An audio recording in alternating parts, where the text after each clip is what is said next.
Flash në Top Albania Radio. Informacionet kryesore të ditës. Përshëndetje, këto janë lajmet e orës 16. Përshëndetje. E nisim me një zhvillim të orës fundit, momentit fundit, gjyqtarja Astrid Kalaja është qelluar me armë zjarri brenda gjykatës së apelit, dyshohet se ai ka mbetur i plagosur. Policia e kryeqytetit ka arrestuar autorin e ngjarjes së rënd. Lajmi është i pak minutave më parë, por më shumë në ndiqnin në edicionet mbi. Vdekja e 3-vjeçarit Brian Spahiu pas ndërhyrjes të dy viteve më parë në një klinik dentare në kryeqytet, prokuroria e Tiranës lëshoi 3 masa sigurie. Ato janë për mjekun anestezist Roland Xhaxho, vajzën e tij Ina Xhaxho dhe stomatologen Marta Gina. Për të 3 gjykata e Tiranës caktoi masën e sigurisë arrest shtëpie. Akuzohen për vrasje nga pakujdesia. Lajmet në internet në adresën www.topalbaniaradio.com. Florian Binaj, kandidati i opozitës për Tiranën, emri i ish aktorit të spektaklit të njohur të humorit Portokalli, u zyrtarizoi kryedemokrati Sali Berisha, duke paraqitur si personin përballë socialistes Ogerta Manastirliu në vendoret e pjesëshme në kryeqytet që do të mbahen më 9 nëntor. Artistin e mirënjohur, personaliteti e shquar të artit, luftëtari e paepur të kauzave të drejta të qytetarëve shqiptar, komunikatori e talentuar, ai ishte për vite me radhë yll apo super yll i çfaqjes shout në të shikuar të vendit.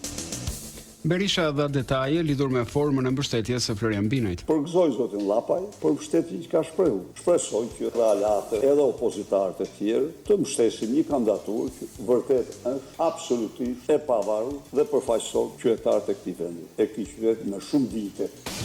Mbështetja do të jetë e plotë dhe totale. Forma e mbështetjes do jetë ajo që do përcaktojë ekipi fushatës së kandidatëve dhe kandidatit.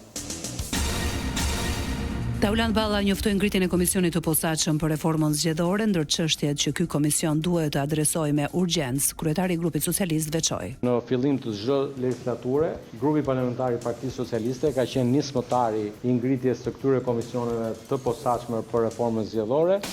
Ndër çështjet që duhet të adresojë Komisioni i Posaçëm reformës zgjedhore me urgjencë mbeten dhe çështjen e rritjes së transparencës së financimit të fushatave zgjedhore dhe çështjet e financimit të partive politike.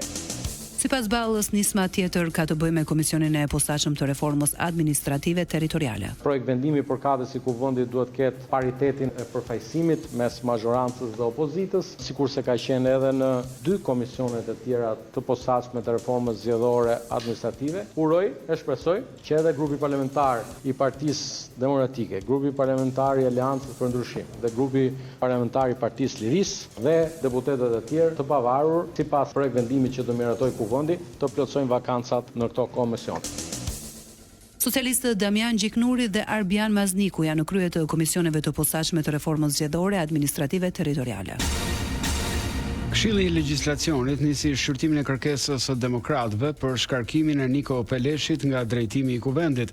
Opozita kërkoi praninë e Peleshit, deputeti i Vikaso. Pavarësisht se i sapo zgjedhur, fatkeqësisht kryetari i kuvendit ka kryer veprime aktive në kundërshtim të hapur me parashikimet e Kushtetutës së Republikës së Shqipërisë dhe rregulloren e kuvendit, duke i mohuar vlerësojmë të drejtat deputetëve të opozitës. Por majoranca argumentoi se nuk mund të vinte për faktin që në rendin e ditës ishte kërkesa për ta shkarkuar, deputeti socialist Damian Gjiknuri. Kur vjen puna tek mbajtja e seancës, gjithmonë konkurrojnë si çdo gjë në shoqërinë shqiptare apo dhe shoqëritë njerëzore. Konkuron rendi dhe liria, pra rregulli dhe liria. Liria e shprehjes po bazohen në një rregull. Qofse prishet rregulli dhe rendi, natyrshëm e ke të vështirë të shprehesh. Relatoru caktuan Gjiknuri e Kaso, të cilët në seancën e 13 tetorit do të paraqesin qëndrimet e tyre në Këshillin e Legjislacionit.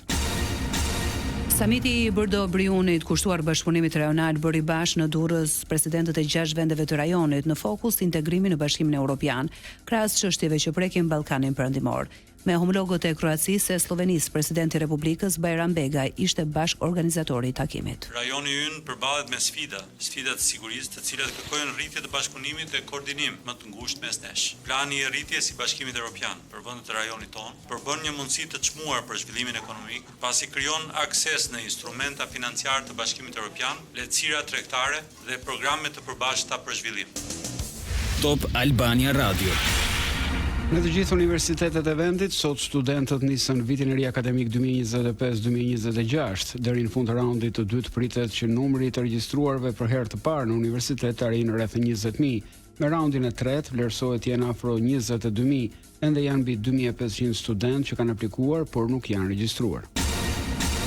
Studentët që ulen në auditor por reduktohen me shpejtësi nga viti në vit, duke bërë që numri i tyre në pjesën ndërmuese të fakulteteve të jetë shumë më i ulët se kapacitetet universitare.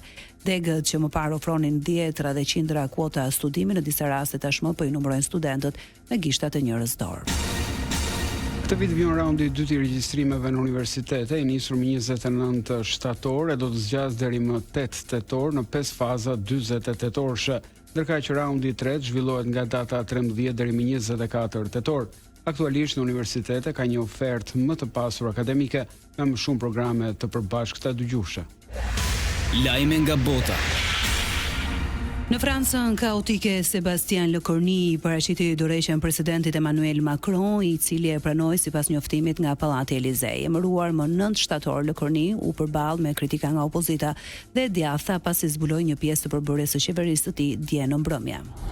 Në parlament do të duhej të fliste nesër, duke të ndërhequr 27 ditë pas emërimit, bëhet kryeministri me mandatin më të shkurtër në Republikën e Pestë. Lecornu nuk kishte numrin e duhur të votave për të miratuar projekt buxheti në fund të muajit.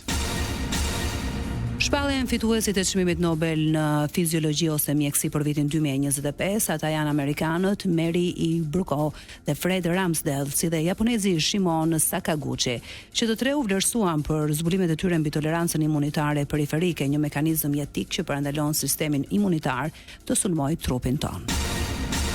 Nëse Izraeli përjashtohet, kancelari gjerman Friedrich Merz u shpreh se Gjermania duhet të tërhiqet nga pjesëmarrja në Eurovision, që vitin e ardhshëm zhvillohet në Vjenë të Austrisë. I pyetur nëse Gjermania duhet të heqë dorë vullnetarisht nga pjesëmarrja, Merz deklaroi se është skandal që kjo po diskutohet, duke theksuar se Izraeli e ka vendin atje. Sport. Ndeshja me Serbin mes fushori kombëtares shqiptare të futbollit Qazim Laçi tha se do të bëjnë maksimumin për 3 pikët, e se çdo gjë është në dorën e tyre për fitoren. Ne nga ana jon duhet me qenë i përqendruar dhe të shikojmë çdo të detaje, pse ajo do bëhet diferencë, besoj, pse do jetë një ndeshje dhe për dy ekipet si do jetë të mbyllur si ndeshja e parë, por ne pse kemi në dorë ton, do futemi nga minuta e parë për të marrë 3 pikëshin. Serbi-Shqipëri luhet më 11 tetor, ora 20:45 minuta dhe do të vi live në Digital. Parashikimi i motit. Edhe në vijim vendi ndikohet nga kushte atmosferike të paqëndrueshme. Moti mbetet me vranësira mesatare deri të dendura, si edhe me intervale me diell, kryesisht në ulësirën perëndimore. Vranësirat e dendura shoqërohen me rreshje shiu në një pjesë të madhe të territorit. Temperaturat variojnë nga 4 në 21 gradë Celsius.